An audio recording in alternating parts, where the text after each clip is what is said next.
देखो, जब हम लोगों ने लास्ट क्लास में हिस्टोग्राम्स के बारे में और क्लास इंटरवल्स के बारे में पढ़ा था, class interval we are given with like 0 to 10, 10 to 20, 20 to 30, then 30 to 40, like this.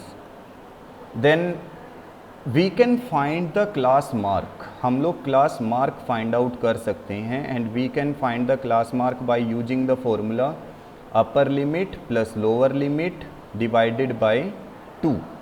So if we are finding the class mark for these class intervals जो हम लोगों को ये दिया हुआ है, then we can find like this 0 to 10, that means 10 plus 0 upon 2, so it will be 5. Then 10 20 it will be 15, then 20 30 it will be 25, and 30 40 it will be 35. तो इसमें देखो, देखना क्या है तुम लोगों का, what is the class size. जो क्लास साइज है तुम्हारा, क्लास साइज चेक करो कितना क्लास साइज है। 0 to 10 class size is how much, it is 10, upper limit minus lower limit होता है, ठीक है, it is 10. Then what is the difference between the class marks, जो क्लास मार्क है उसमें कितना डिफरेंस है, वो भी 10 है ना। सो that means what ever the class width या क्लास साइज इज देयर, या हम इसको क्लास हाइट बोल दें, क्लास साइज, क्लास विड्थ, कुछ भी बोल रहे हैं, same gap is there in between the class mark. Now sometime you will see a question like this, you are given with 27, 31, 35, 39, these are the class mark. ये class mark दिया हुआ है, ठीक है, these are the class mark. Then they can ask what is the class interval in front of this class. इस class के सामने class interval क्या आएगा, what is the class interval for class mark 35. जैसे यहाँ पे देखो, ये 25 क्लास मार्क है, this is 25 class mark. then for this 25 class interval is what, 20 to 30, 20 to 30, this is the class interval for 25. similarly what can be the class interval for this 35. now yes, some can say sir it is 30 to 40. चलो check करो, अच्छा एक चीज़, 30 plus 40 it will be 70 upon 2, तो ये 35 आ रहा है, that is correct.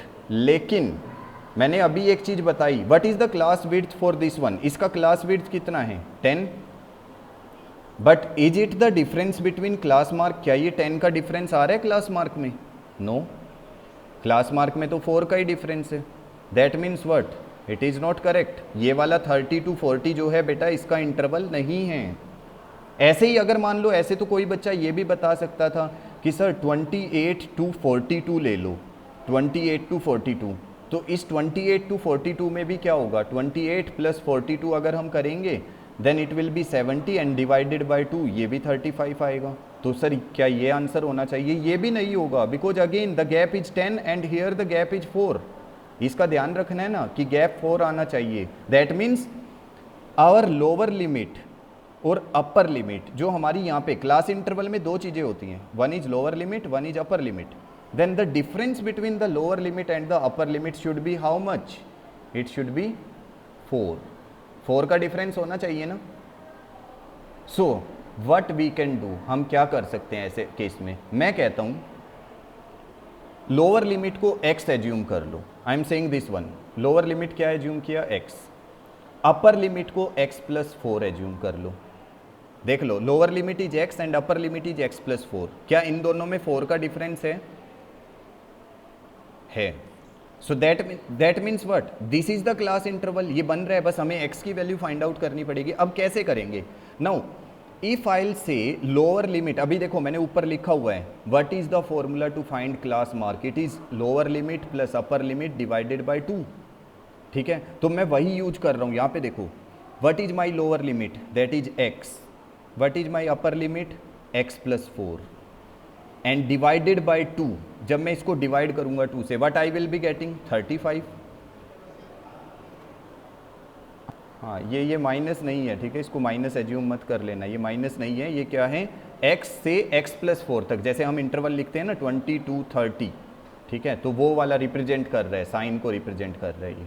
अब देखो, जब हम lower limit plus upper limit divided by 2 करते हैं तो क्लास मार्क मिलता है, और class mark is already given, that is 35. So x plus x it is 2x plus 4 equal to 35 multiply by this 2 it will be 70. So 2x equal to 4, 70 minus 4 it is 66. So 2 से ये cancel हुआ 33. That means you are getting the value of x as 33. So तुम्हारा interval कहाँ से कहाँ तक बना, 33 से लेके 37 तक. तो 33 टू 37 जब तुम लोगे ना बेटा, तो उसका जो क्लास मार्क आएगा वो 35 आएगा. तो ये तुम्हारा करेक्ट आंसर है, 33 टू 37. तो रिमेंबर, बस एक चीज़ याद रखना, whenever you are finding for any class mark, हाँ, you are given with any class mark, you are finding any class interval, just take your lower limit as x and the upper limit you will be taking equal to what? You have to see what is the difference given in between two class marks. दो class mark के बीच में कितना difference दिया हुआ है, ठीक है. तो अगर हमारी लोअर लिमिट x है तो अपर लिमिट x प्लस 4. देखो अब मैं बताऊंगा इसका शॉर्टकट मेथड. ये तो मैंने बताया लॉन्ग वाला, अब शॉर्टकट मेथड देखो. मैं कहता हूँ मेरे पास क्लास इंटरवल दिया हुआ है 13, sorry class mark, this is class mark 13, 16, then 19, then 22, and I have to find the class interval for 16. मुझे 16 का क्लास इंटरवल फाइंड आउट करना है. शॉर्टकट मेथड बता रहा हूँ. पहले मैंने बड़े वाला मेथड बताया जिसमें हमने x एज्यूम किया और x प्लस 4 और x प्लस 3 वैसे एज्यूम करते हैं. अच्छा, इसमें क्या करेंगे, अगर हम लोअर लिमिट x लेंगे तो अपर लिमिट कितना एज्यूम करेंगे, x प्लस 3, है ना, क्योंकि 3 का गैप है, ठीक है. तो x प्लस 3 करेंगे. But the thing is shortcut method में तुम लोगों को कुछ एज्यूम करने की ज़रूरत नहीं है. We are finding the class interval for 16. हम 16 का क्लास इंटरवल फाइंड आउट कर रहे हैं. So we will add 16 plus 13. 16 plus 13 कितना हुआ, इससे ऊपर वाले को ऐड कर लो 29. 2 से डिवाइड करो, कितना आया, 2 1 जा 2 4 जा 14.5. सो देखो जब मैंने 16 और 13 को ऐड किया 29 आया, 2 से डिवाइड किया 14.5 आ गया. अब मैं 16 और 19 को ऐड कर रहा हूँ. 16 प्लस 19 कितना आ गया, 35. इसको 2 से डिवाइड करो, कितना आया, 17.5. So that means our answer is 13.5 to 17.5. This is our class interval that we require. इसी में ना एक चीज़ हो जाती है, कई बार बच्चे कहते हैं कि सर अगर 12, 17, 22 ऐसे दिया हुआ है और उन्होंने बोला कि 12 का फाइंड आउट करो, तो हम 12 में ऊपर क्या ऐड करेंगे, कुछ है ही नहीं. तो कई बच्चे क्या करते हैं, वो ज़्यादा होशियारी करके वो 0 ऐड कर लेते हैं.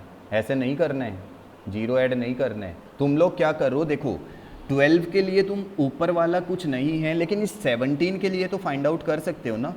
17 का क्लास इंटरवल फाइंड आउट कर लो. 17 का कितना आएगा, 17 plus 12 is 29 divided by 2 it is 14.5. ये 14.5 आ गया.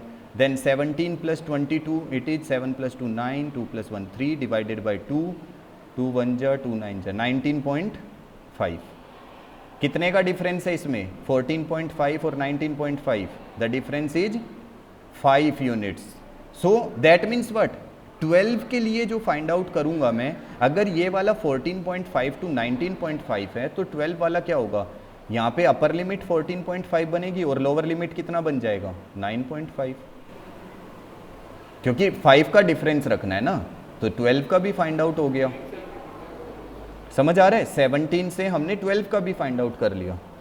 और आती है इसमें जो इम्पोर्टेंट है वो ये कि क्लास इंटरवल्स अगर इरेगुलर दिया, इस केस में like you are given with 1 to 7, then 8 to 14, then 15 to 21, then 22 to 28. Okay, you are given with this kind of class intervals. So how do you convert? अब क्योंकि ये regular नहीं है, देखो हमारा रेगुलर क्लास इंटरवल किस type का होता है, जिसमें हमारा 0 to 10, 10 to 20. That means what ever the upper limit is in first case it should be lower limit for the second case. लेकिन इसमें चेक करो, the upper limit in first case is 7 and lower limit in second case is 8. So that means it is not regular, ये regular नहीं है। तो अगर तुम्हें इसका बाई चांस हिस्टोग्राम बनाना पड़ गया तो तुम क्या करोगे, तुम तो ऐसे बना दोगे हिस्टोग्राम को 1 देन 7 देन 8 देन 14, तो तुम 1 से 7 की अलग बिल्डिंग लोगे और 8 टू 14 जो है वो अलग बिल्डिंग लोगे। दैट मीन्स व्हाट, हिस्टोग्राम नहीं बनाना। सो इन दैट केस तुम लोगों को क्या करना पड़ेगा, you have to make it a regular class interval, you will be creating a regular class interval. तो ये कैसे करते हैं, देखो just check the difference between this lower limit and the upper limit, क्योंकि इन्हीं में डिफरेंस आ रहे हैं। अगर ये सेम होते तो हमें कुछ नहीं करना पड़ता।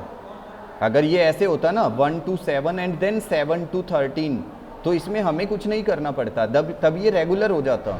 But it is not regular, यहाँ पे डिफरेंस आ रहा है, ये 1 to 7 है देन 8 to 14 है। तो बेटा इनमें चेक करो कि ये अपर लिमिट 7 और इस लोअर लिमिट 8 में डिफरेंस कितना है। डिफरेंस इज 1 यूनिट, ठीक है, 1 यूनिट का डिफरेंस है।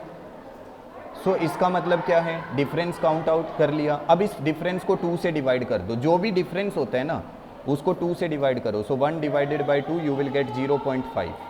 Now make a new class interval, दूसरा क्लास इंटरवल बनेगा। कैसे, जो ये 2 से डिवाइड करके नंबर आता है ना, लोअर लिमिट में से सब्ट्रैक्ट करते चले जाओ, अपर लिमिट में ऐड करते जाओ। देखो this 1 minus 0.5 it will B 0.5, then 7 plus 0.5 it will be 7.5, then 8 minus 0.5, 8 में से 0.5 माइनस हुआ 7.5, then 14 plus 0.5 it is 14.5, then 15 minus 0.5 14.5, 21.5, then 21.5 to 28.5। तो इस तरह से तुम लोग चेंज कर सकते हो if you are given with some gap in between your upper limit and lower limit, so you can change it. ठीक है, तो ये चेंज करने के लिए बस मेथड याद रखना। मेथड क्या यूज किया है हमने, we are using this one, upper limit lower limit, there is a difference, difference is how much 1 unit, then whatever is the difference you divide it by 2, then from lower limit subtract it, upper limit add this one. देखो एक और कराता हूँ मैं, class interval दिया 4 to 8, then 10 to 14, then 16 to 20। अब check करो ये रेगुलर नहीं है, तो what is the difference between this 10 and 8, 2। We will divide 2 by 2, 2 से 2 को 1 आ गया। Now in our lower limit में क्या करेंगे, we will add this one, so 4 plus 1, sorry हाँ, in lower limit we will subtract, lower limit में subtract करना है बेटा, 4 minus 1 3, then upper limit add 8 plus 1 9, then 10 minus 1 9, 14 plus 1 15, 16 minus 1 15, 20 plus 1 21, and now you can prepare a histogram. तब तुम लोग histogram या जो भी तुम लोगों को फ्रीक्वेंसी पॉलीगन कुछ भी बनाना है बना सकते हो। First you will be doing this one. तुम्हें कि ये यूज कैसे होता है, तुम लोगों ने क्रिकेट में देखा होगा, मैंने उस दिन भी तुम लोगों को बोला था कि क्रिकेट जो है ना वो सबसे बेस्ट एग्जांपल है टू अंडरस्टैंड दिस स्टैटिस्टिक्स। अब देखो क्रिकेट में क्या होता है कि भाई एक टीम के ना फर्स्ट से लेके 5 ओवर तक, फर्स्ट से 5 ओवर तक उन्होंने 25 रन बना लिए। ठीक है, 25 रन बनाए उन्होंने, एक मिनट, हाँ 25। देन 6th ओवर से स्टार्ट हुआ match, then from 6th to 10th उन्होंने क्या किया, 27 रन बनाए। देन 11 से 15 पे उन्होंने क्या किया, 29 रन बनाए। एंड 16 to 20 पे उन्होंने बना लिए, सपोज एक मिनट, हाँ लिख नहीं रहेगा, हाँ 16 to 20 पे उन्होंने 21 रन बनाए। ये टीम ए का स्कोर है, टीम ए, और दूसरी एक टीम बी है। टीम बी ने क्या किया, फर्स्ट 5 ओवर्स में उन्होंने 20 रन बनाया, देन 30 बनाया, देन 32 बनाया और यहाँ पे 24 बनाया। ठीक है, अब तुम लोगों को बोल दिया कि भाई इसको ना हिस्टोग्राम बनाओ और एक फ्रीक्वेंसी पॉलीगन बनाओ, हिस्टोग्राम एंड फ्रीक्वेंसी पॉलीगन। तो अब प्रॉब्लम क्या है कि क्लास इंटरवल रेगुलर नहीं है तुम्हारे पास, तो अगर तुम हिस्टोग्राम या फ्रीक्वेंसी पॉलीगन चाहते हो तो तुम्हारी ये अपर लिमिट और सेकंड वाले की लोअर लिमिट सेम होनी चाहिए ना, तभी तो बना सकते हो। तो इसका मतलब तुम्हें क्या करना पड़ेगा, उसको जैसे अभी मैंने बताया, अपर लिमिट लोअर लिमिट में से सब्ट्रैक्ट, अपर में से ऐड, तो नया क्लास इंटरवल क्रिएट करना पड़ेगा। 5 और 6 का डिफरेंस 1 है, उसको 2 से डिवाइड किया 0.5, तो 0.5 से 5.5, 5.5 से 10.5, देन 10.5 से 15.5 एंड 15.5 से 20.5। अब तुम लोग बना सकते हो इसका, तुम फ्रीक्वेंसी पॉलीगन हिस्टोग्राम कुछ भी बना लो, ठीक है। तो ये एक डिफरेंस आ जाता है। अब इसका हिस्टोग्राम भी एक बार देख लो। अगर मुझे इसका हिस्टोग्राम चाहिए, व्हाट आई विल डू, पहले मैं यहाँ पे लिखूँगा 0, ठीक है। अब देखो 0.5 है तो मैं एक टिल्ट का साइन लगाऊंगा बेटा यहाँ पे, क्योंकि उसके बाद जो गैप है वो अलग होने वाला है। सो हाँ, so I will 0.5, then I will take 5.5, then I will take 10.5, ठीक है, then I will take 15.5, like this. अब यहाँ पे देखो एक चीज़ ध्यान से देखना, I will prepare a histogram, तो मैं जब हिस्टोग्राम ड्रॉ करने जा रहा हूँ ना, तो टीम ए का अलग बनेगा और टीम बी का अलग बनेगा। टीम ए और बी का अलग अलग हिस्टोग्राम बनाऊंगा मैं। लेकिन जब हमारे पास ऐसा डेटा दिया होता है ना, टीम ए टीम बी, तो हम इस केस में क्या करते हैं ना, हम उन दोनों का फ्रीक्वेंसी पॉलीगन बना देते हैं। क्यों फ्रीक्वेंसी पॉलीगन क्यों बनाते हैं? बिकॉज फ्रीक्वेंसी पॉलीगन एक ही ग्राफ पे बन जाएगा। हिस्टोग्राम तो देखो टीम ए का अलग बनाना पड़ेगा, टीम बी का अलग बनाना पड़ेगा। जैसे देखो टीम ए का 0.5 से 5.5 हम रिप्रेजेंट करेंगे तो it will go up to 25, वो 25 तक जाएगा। ऐसे ऐसे ही टीम बी का इस साइड बनेगा, ठीक है, टीम बी का ऐसे बनेगा, अलग बनता चला जाएगा, ठीक है, 20 फिर 30 ऐसे, और इसका अलग। लेकिन जब हम फ्रीक्वेंसी पॉलीगन बनाएंगे ना, तो हम सेम उसमें बना सकते हैं। कैसे बनाएंगे? देखो फ्रीक्वेंसी पॉलीगन, मैं कहता हूँ कि मेरे को इसकी तो ज़रूरत है नहीं क्योंकि अब हिस्टोग्राम तो मैं बना नहीं रहा। तो फ्रीक्वेंसी पॉलीगन के लिए किस चीज़ की ज़रूरत पड़ती है? We need class mark, class mark चाहिए, ठीक है। तो पहले तो हम क्लास मार्क फाइंड आउट करेंगे, ठीक है। तो एक मिनट, हाँ क्लास मार्क। अब देखो क्लास इंटरवल 0.5 से 5.5, क्लास मार्क कितना आएगा? 3, ठीक है। 5.5 10.5 क्लास मार्क ऐड करेंगे, lower limit upper limit divided by 2 कितना आ जाएगा? It will be 8, then 3 5 8, then 8 + 5 13, then 13 + 5 18। तो चेक करो, हम यहाँ पे क्या करेंगे, 0.5 और 5.5 के बीच में 3 मिलेगा, यहाँ पे ये 3 है, देन यहाँ पे 8, this one is 13, this one is 18, ठीक है। So we will start with this 3। अब ये चेक करो क्लास मार्क 3 पे टीम ए का पॉइंट क्या है? 25, और टीम बी का क्या है? 20। तो मैं क्या करता हूँ, टीम ए का तो मैंने रेड पेन से डिनोट कर दिया, सपोज ये 25 पे, और टीम बी का जब क्लास मार्क 3 है तो उनका मैंने ग्रीन पेन से ये वाला 20 पे लगा दिया। फिर 8 वाले का करेंगे, तो 8 का क्या करेंगे? देखो 8 पे टीम बी कितना है? 30, तो ऊपर जाएगा, और टीम ए का कितना है? 27, तो उनका भी थोड़ा सा ऊपर जाएगा रेड से ऐसे। फिर रेड वालों को साथ में ज्वाइन करते जाएंगे, ग्रीन वालों को साथ में ऐसे, और हमारे दोनों टीम्स का जो है फ्रीक्वेंसी पॉलीगन रेडी हो जाएगा। देखो नेक्स्ट हमारा क्या आएगा? Mean mode median, mean mode and median. अब इसको भी बहुत ध्यान से समझना क्योंकि बहुत इंपॉर्टेंट टॉपिक है mean mode median. First thing is, दो टाइप से हम डाटा को करते हैं, one is ungrouped and second one is grouping, ठीक है। ग्रुप डेटा, अनग्रुप डेटा तो तुम लोगों को सिंपली पता है, जैसे मैं लिख देता हूँ 3 4 6 8 3 3, then 4, then 6, then 2, then 8, like this, है ना। तो ये मैंने क्या लिखा है? Ungroup data, it is not grouped, ठीक है। और ग्रुप डेटा हम दो तरह से करते हैं, इसको भी एक डिस्क्रीट फ्रीक्वेंसी में करते हैं और एक हम इसको कंटिन्यूस फ्रीक्वेंसी में करते हैं। ये हमने जब स्टार्टिंग में किया था ना, मैंने ग्रुपिंग कराई थी तुम्हें एक्सरसाइज 14.1 में, तब डिस्क्रीट कंटिन्यूस बताया था कैसे करना है। ठीक है, तो यहाँ पे ना हम लोगों को बेटा कंटिन्यूस फ्रीक्वेंसी तो हमारा सिलेबस में नहीं है, तो हम नहीं करेंगे। ठीक है, सिर्फ हम लोग अनग्रुप्ड डेटा के लिए mean mode median find out करेंगे, ग्रुप्ड में भी करेंगे, सिर्फ डिस्क्रीट के लिए बताऊंगा। तो पहले हम अनग्रुप्ड, ये डेटा दे दिया हम लोगों को, अनग्रुप्ड डेटा दिया हुआ है ये, we need to find its mean. देखो mean and average are the same thing, कहीं जगह पे एवरेज वर्ड लिखा आएगा, कहीं पे मीन लिखा आएगा, these are same thing, both are the same thing, तो इसमें कंफ्यूज नहीं होना है। Mean and average are the same thing, तो अगर तुमसे मीन पूछा जाए तब भी ऐसे ही करोगे, एवरेज पूछा जाए तब भी।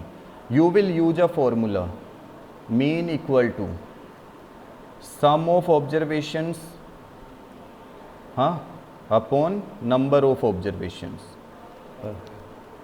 बाद में sum of observations upon number of observations. ठीक है, ये आता है मीन के लिए।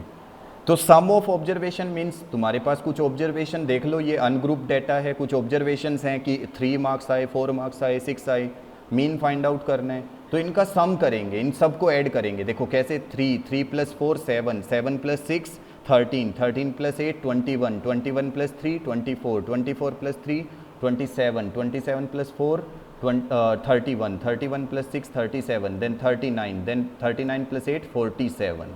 This is the sum of all the observation. And how many observations are there? कितनी observation है? 1 2 3 4 5 6 7 8 9 10 divided by 10. So 47 divided by 10, mean is 4.7. This is the mean. So mean you can find very easily for any ungrouped data. जब ungrouped data होगा तो mean find out करना बहुत simple है, sum of observation divided by number of observation, you can find the mean, बहुत easily find out हो जाएगा। Second thing is your mode। अब mode क्या होता है? Mode is that frequency या the term that repeats the most। Mode is what? The term which repeats most number of times, जो सबसे ज़्यादा बार रिपीट होती है, repeats most number of times, जो सबसे ज़्यादा बार रिपीट हो रहे हैं। अब इस पूरे डेटा में ना चेक कर लो सबसे ज़्यादा बार कौन सा नंबर है, 3 है ना, क्योंकि 3 टाइम्स है, तो इसका आंसर मैं क्या लिखूंगा, मोड इज 3। अब कई बार ना क्या होता है, देखो कई बार ऐसा भी आ जाता है कि सर इस क्वेश्चन में 3 भी 3 बार आ गया और 4 भी 3 बार आ गया, कई बार हो जाता है ऐसा, तो बेटा दोनों को लिख देना, मोड इज 3 एंड 4। समझ गए? जो टर्म सबसे ज़्यादा बार रिपीट होगी ना उसको किस में लिखना है, मोड में। मीन क्या है, mean is sum of observation upon number of observations. Mode क्या है, the term which repeats the most, जो सबसे ज़्यादा बार रिपीट हुआ। अब थर्ड केस क्या रह गया, मीडियन। अब मीडियन क्या होता है, मीडियन देखो कैसे फाइंड आउट करेंगे। देखो मीडियन क्या होता है, मिड ऑफ द डेटा, जो एक mid point of the data हम जिसको बोलते हैं। देखो जैसे मान लो तुम लोगों ने ना ट्राइंगल्स में पढ़ा हुआ है या लाइन का, मैं कहता हूं this is the A B line, then what is the mid point of the line, you will say sir C, this is the mid point, कि इस सी पॉइंट ने ए बी को 2 इक्वल पार्ट्स में divide किया, तो that means what, this C is the mid point, ऐसे ही बोलेंगे ना, सी मिड पॉइंट है। तो मीडियन क्या होगा, मीडियन भी ऐसे ही फाइंड आउट करेंगे। देखो ये हमारा डेटा दिया हुआ है, अनग्रुप डेटा हमारे पास बहुत सारा 3 4 6 8। इस डेटा को you will arrange either in ascending order और डिसेंडिंग ऑर्डर, या तो इस डेटा को असेंडिंग ऑर्डर में अरेंज कर लो या डिसेंडिंग ऑर्डर में कर लो। ठीक है, चलो असेंडिंग ऑर्डर में या डिसेंडिंग, जिसमें तुम चाहो कर सकते हो, आंसर सेम आएगा। असेंडिंग पता है छोटे से बड़ा, एंड डिसेंडिंग डिक्रीजिंग ऑर्डर, बड़े से छोटा। ठीक है, तो हम असेंडिंग ऑर्डर में अरेंज करते हैं इस डेटा को। ठीक है, तो असेंडिंग ऑर्डर में अरेंज करेंगे तो सबसे पहले देखो 2 आएगा। ठीक है, एक मिनट, चलो देखो, हाँ अभी चल रहे हैं 2 then 3, then again 3, then again 3, then 4, then again 4, then 6, then again 6, then 8, and then 8. So this we have arranged the data in ascending order. To find what? We are finding median. Median find out कर रहे हैं. So first thing we will arrange the data in ascending order or descending order. Now अब data में ना number of observations देखना पड़ेगा कि वहाँ पे कितनी ऑब्जर्वेशंस हैं.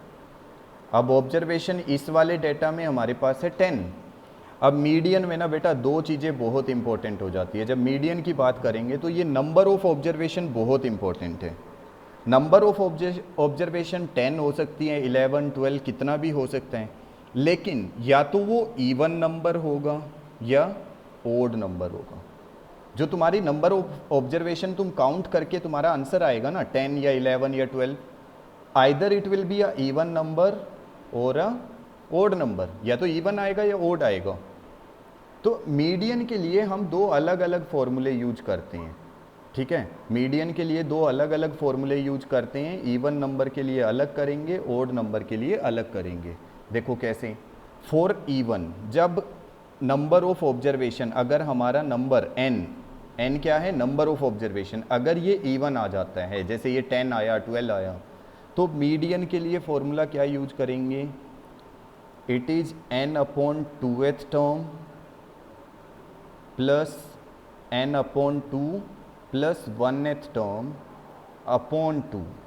पता है बहुत सिंपल है. अभी समझाऊंगा ना, जब कैलकुलेट करूंगा तो इजी लगेगा वो. ठीक है, देखने में फॉर्मूला तुम्हें ऐसा लग रहा होगा कि n अपॉन 2 प्लस 1 क्या लिख दिया है. ठीक है, अब एक जब ओड होगा, व्हेन n इज ओड, जब n तुम्हारा ओड आएगा, मान लो 11 हुआ, 13 हुआ, 9 हुआ, ओड आ गया, तो मीडियन क्या होगा? Median is n plus 1 upon 2th term. अब चेक करो कैसे करना है. यहाँ पे चेक करो, n कितना आया था? 10 आया था. Number of observation is 10 and 10 is even, तो हमें पता है इवन वाला फॉर्मूला यूज करना है. तो मीडियन क्या आएगा? मीडियन इज, देखो 10 अपॉन 2, 10 अपॉन 2 करने से कितना आता है बेटा? 5th प्लस 10 अपॉन 2, यहाँ पे चेक कर लो, 10 अपॉन 2 ये वाला 10 अपॉन 2, 5 प्लस 1 कितना हो गया? 6. 5th term plus 6th term upon 2. Now what is the 5th term? अपने डेटा में चेक करो, 5वें नंबर पे क्या है? 1 2 3 4 5. 5th term is 4 and 6th term is also 4. So 4 plus 4 divided by 2, that means 8 divided by 2 and answer is 4. So this is our median. But if your n is odd, अगर n की value odd आती, अगर मैं कहता हूँ मेरे पास इस data में ना, इसी वाले डेटा में मेरे पास एक टर्म और है 9, अब मैं कहता हूँ कि अब मीडियन फाइंड आउट करो, तो तुम कहोगे कि सर अब नंबर ऑफ टर्म्स जो है ना, नंबर ऑफ टर्म्स वो n 11 हो गया है, n इज 11, तो इसका मतलब ये ओड है. And if n is odd तो मीडियन क्या होगा? Then median will be 11 plus 1, that means 12. 12 upon 2 कितना हुआ? 6. 6th टर्म, अब 6th नंबर पे चेक कर लो. 6th नंबर पे क्या है? 1 2 3 4 5 6, it is 4. That means median is 6th term and 6th term is our 4. So median is 4. This is how we calculate median for even and odd terms. अगर मैं कहता हूँ मैंने 2 3 3 3 4 4 6 3 6 8 8 10 1 2 3 4 5 6 7 8 9 10 12. क्या ये डेटा असेंडिंग ऑर्डर में अरेंज्ड है? Yes. ठीक है, असेंडिंग ऑर्डर में है ये ऑलरेडी, तो हमें असेंडिंग ऑर्डर अरेंज करने की ज़रूरत नहीं है. I want to find its median, मुझे इसका मीडियन फाइंड आउट करना है. अब चेक करो मीडियन क्या है? मिड टर्म ना, जो बीच में आ रहा है बिल्कुल. देखो इधर से 2 को हटा दो, इधर से 12 को हटाओ, इधर 3 हटा दिया, 10 हटा दिया, 3 हटाया, 8 हटा दिया, देन 3, देन फिर से 8, देन 4, देन 6. बीच में, बिल्कुल बीच में क्या बचा? 4. So median is what?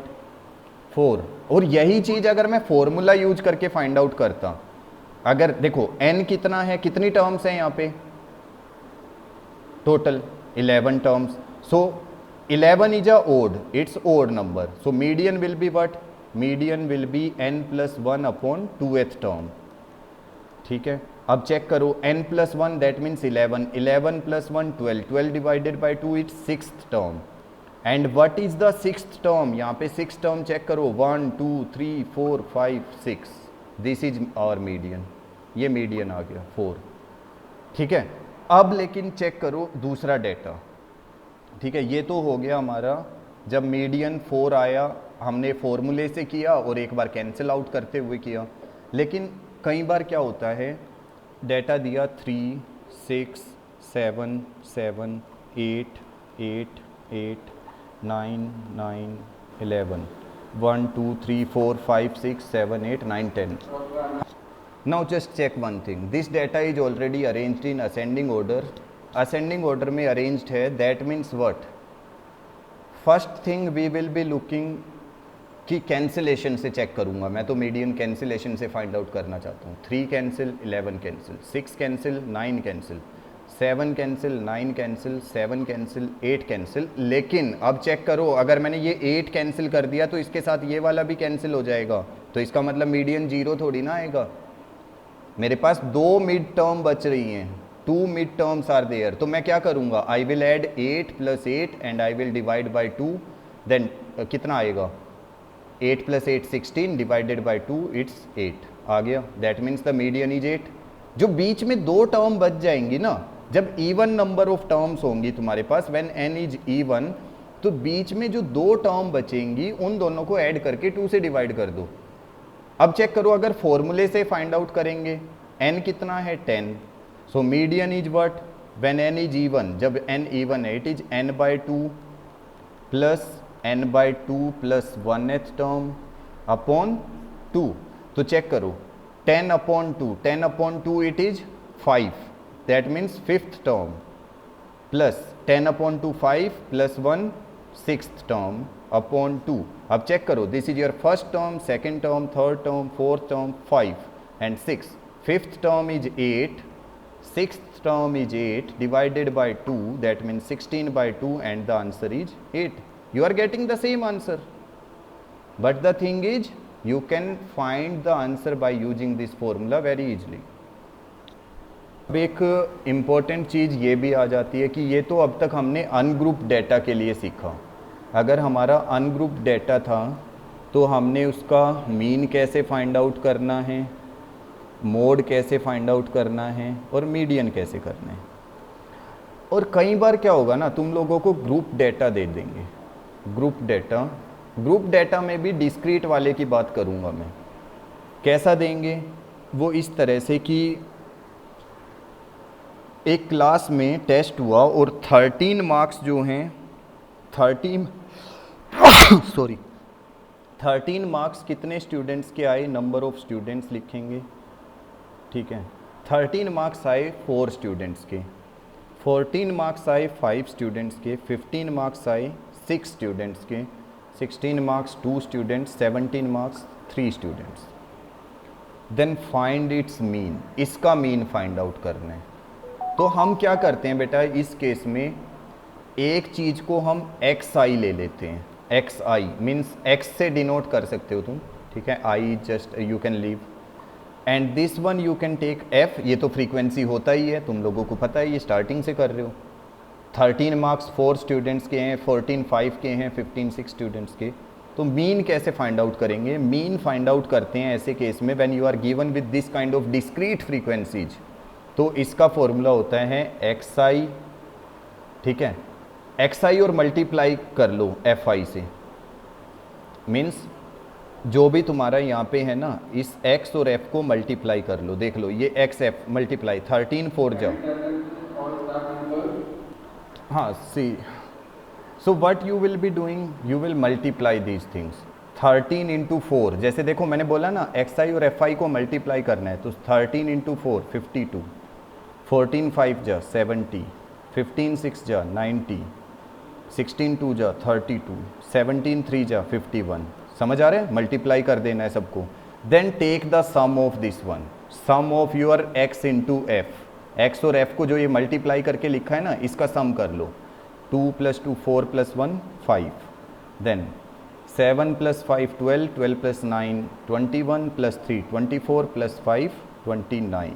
This is the sum and the sum of your frequency, F का सम कर लो जो फ्रीक्वेंसी थी। 5 + 4 9 + 6 15 + 2 17 3 20। Then you will use the formula to find the mean. It is the sum of your xi fi upon sum of frequencies. So इसका सम कितना आया 295 upon some of frequency कितना आया 20। Divide करेंगे तो ये आ जाएगा 2 1 जा 2 4 जा 8, 0.27 जा 14, 2 5 जा 10, 14.75। So this is your mean, ये मीन आएगा 14.75।